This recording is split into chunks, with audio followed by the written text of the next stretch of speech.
When the open graves were found, it caused a scandal in the village. Nobody ever went to that cemetery.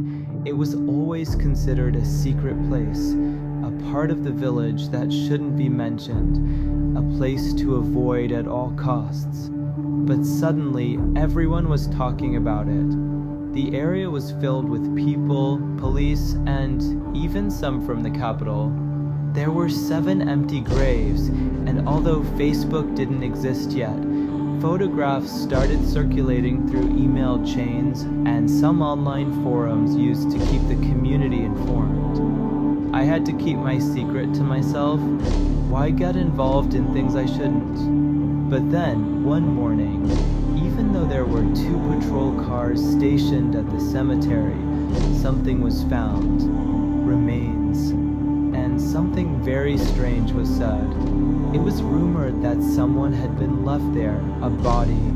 That's when my mother spoke to me, telling me I had to tell her what I saw that night, a couple of weeks earlier, when I crossed the cemetery at night. It was easy for my mom to say that she only knew one version of that terrible night, the version I had decided to tell her. This is the story of that cursed place, the Witch's Cemetery. Good evening, community. Welcome to tonight's episode, an episode one believe will stay with you long after it ends, no matter if you believe in witches or not. As you'll see, the story goes beyond those beliefs. It doesn't matter whether you see them as people or spirits. Today, there's something for everyone. I must warn you, the following story is not suitable for children or sensitive individuals. It may be very shocking and unpleasant due to details that go beyond the paranormal. So please prepare yourself.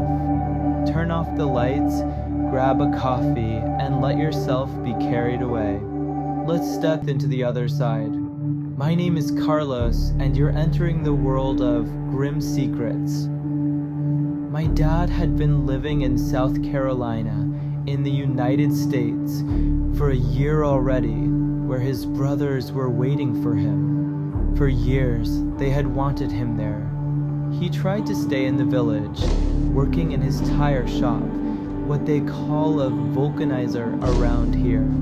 But it was on the side of a road, and almost no one passed by anymore. He really tried, I swear.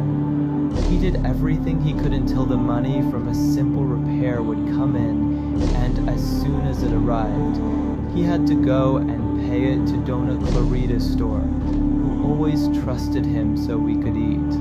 Even though she was always angry, she never turned him down. When he decided to leave for the other side of the world, he promised her that with his first paycheck, he would pay the debts, his and the ones left by his brothers. He was that type of person, the kind who paid others' debts. That night, when he left, I remember not wanting to say goodbye. Deep down, I was angry with him. I had gone out on a school trip, and we arrived back at 5 p.m. My dad was waiting at home to leave, but I called from my friend's house to say we would be late, that we would be home a couple of hours later. When I got home at 8 p.m., I knew my dad would be gone by then. After that, I began to feel sadness and guilt for not having been there to wish him a good trip, but I wanted him to know that, deep down, I didn't agree with it. My sister and I were never asked about it. She was 10 years younger than me, so of course, they never asked her. I missed my dad a lot, but I would forget about that while hanging out with my friends. My mom spent her time taking care of my sister, who, due to an illness at that time, couldn't walk much and needed constant assistance. I took care of her early in the mornings, but at night, it was my mom's responsibility. Now, I'll tell you, if you judge my immaturity, keep in mind that I was a horrible teenager. Looking back at that version of me, I don't like it. It was a time when I was too focused on being popular. my best friend, C.I., was very pretty, so we were extremely popular by association. We were invited everywhere. Everyone wanted to be our friends, well, her friends, and by extension, mine as well. We started hanging out with Rodrigo and Fidel. Rodrigo was one of the most handsome guys I knew, and Fidel was, without a doubt, the funniest guy in town, though a little overweight. I was surprised when I realized they were approaching us because Rodrigo liked me, and I got really into Fidel. She fell completely for him. So we started hanging out a lot with them and their group of friends when they invited us to a party. What was interesting was that it was going to be in an abandoned farmhouse. There were a lot of stories about that place. People said the owners had left one night without a trace. Another version said they were taken by the drug cartels. Something like that was said. When we arrived, the place had a strange atmosphere, as if something terrible had happened there. We felt like we were being watched all the time. It wasn't just the feeling of being in an abandoned place. It felt like there was something out of the ordinary watching us. We weren't drinking, so maybe that's why we were the only ones who noticed. Everyone else seemed comfortable, but we left as soon as we could. We went back to the farmhouse, but the weird feeling I had wasn't about the violence of the place. It felt like it had something more sinister, something paranormal. This village, where I live, is known for three things. First, because over time, everyone has left. Second, because half the people end up involved with the drug cartels, whether by choice or force. And third, and perhaps most importantly, we are known for witches. But the thing is, these witches don't live among us, the ordinary people. They live in the mountains, in places so difficult to access that it's not even because there's no path, it's because only those who are chosen by them can find the way there. Sometimes, you see luxury cars with important people heading up there, but they leave no trace of where they've gone. The witches from here never show themselves, to the point that when you grow up, you think they're just stories told by adults to scare you. That's what I thought, until I started to understand. That night, after the party, it was still early, and we had permission to stay out late. Someone suggested we go for a walk to the old cemetery, just to see what we could find. Of course, this sounded exciting, so we headed there, about 2 kilometers from the farmhouse. Rodrigo turned off the car lights well before we arrived, and we rolled up slowly, just in case someone was lurking around. By the time we got there, no one was around. The cemetery was older than the village itself, and it had been filled with graves a long time ago. The people who might have remembered the names on those graves were long gone. There wasn't even a door. It was just an old, abandoned place. We walked in, and while it felt a little strange to be there at night, it wasn't as scary as we expected. That is, until we saw her. A woman, standing about 40 meters away from us. Fidel quietly gathered us together, speaking in a whisper. "Do you guys know who that is?" he asked. We didn't know who she was, so he continued, "You're seeing a witch from the mountains." At first, we didn't understand what he meant. He explained, "My sister told me that sometimes they come down here to take soil from the cemetery because their own cemetery's soil doesn't work for their rituals. They also take pieces of dead bodies when they need them." We laughed quietly at Fidel's strange stories, but we had to stop laughing when we realized the woman wasn't walking away. Fidel didn't back down. "Let's follow her," he said. "I know where she's going." Without thinking, I agreed. We decided to follow, leaving the others behind in the car. Rodrigo, however, wasn't thrilled with the idea. I could see he was nervous, but I pushed forward, eager to find out what was going on. We walked through the dense trees with no clear path. The bushes seemed to form walls, blocking our way, but we managed to keep going. It felt like we were in a trance. The air was thick, and it seemed like something was stopping us from leaving. Every time we turned around, the lights from the village seemed closer, but the mist made it seem like we were walking through a different dimension. Suddenly, someone, maybe Rodrigo or Fidel, whispered, "There's something moving." We turned to see silhouettes of dark figures blending into the night. They seemed to disappear in an instant, but their presence lingered in the air like a heavy weight. We couldn't run, or at least we didn't want to. The sight was so terrifying, it left us paralyzed for a moment. Eventually, we convinced ourselves that it was all just a trick of the mind. With fear growing in our chests, we hurried back to the car. But when we looked down, we noticed something. Our bodies were covered in dirt, yellow, foul-smelling dirt, like it was crawling up from our shoes to our legs. Everyone felt drained, but I felt especially sick. I begged them to drop me off first, though CI's house was closer. As I got out of the car, I felt something was off. The house was eerily quiet. My mom was asleep in the living room, with my sister resting on top of her. For a moment, I thought I saw a figure in the corner, but it was just a pile of black fabric, pieces of cloth my mom used for her sewing projects. I was still feeling ill, so I went straight to my room.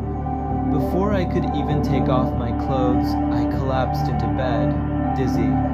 It felt like I was drunk, but still fully aware. The voices we'd heard in the witches' cemetery still echoed in my head. I suddenly felt an overwhelming urge to vomit. I jumped out of bed just in time to throw up on the floor. It was disgusting, but that wasn't the worst part. As I threw up, something felt lodged in my throat, something that moved. It felt like hair. I couldn't believe what was happening, but when I vomited again, I saw it.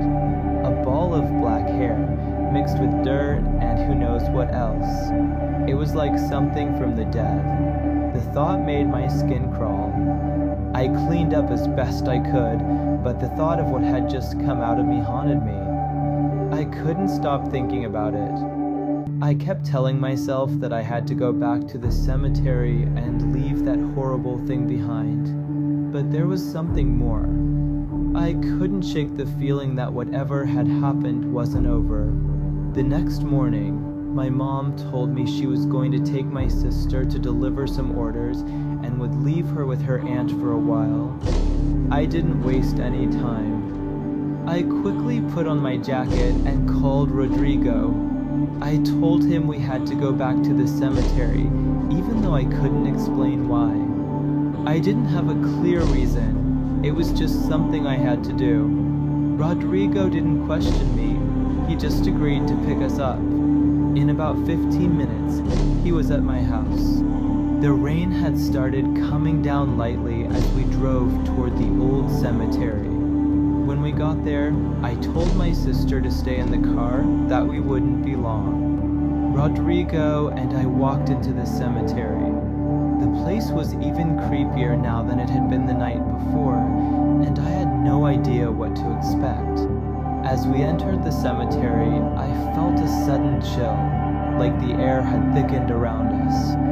I was trying to push through the dread that was crawling under my skin. We walked past the old graves, most of which had long ago lost their markings.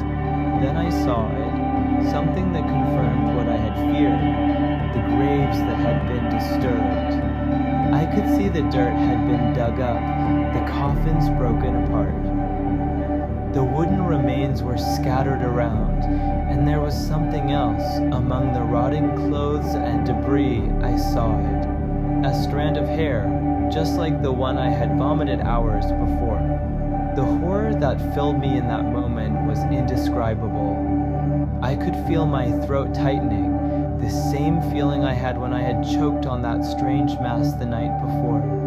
I looked closer, trying to make sense of what I was seeing. It wasn't possible, it couldn't be, but there it was, right in front of me, a piece of me, or at least something that seemed to be linked to what I had thrown up. Suddenly, I felt a presence behind me.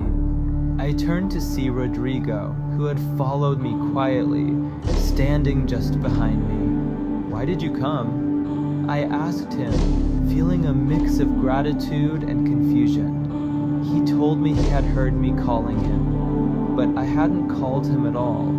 It hit me like a jolt. What if something had followed us here? Something far worse than we could have ever imagined? I started to panic. Rodrigo could sense it, and he asked me if I was okay. I didn't answer right away, but I knew something was horribly wrong. I had to leave. Fast. We ran back through the cemetery, my heart pounding in my chest.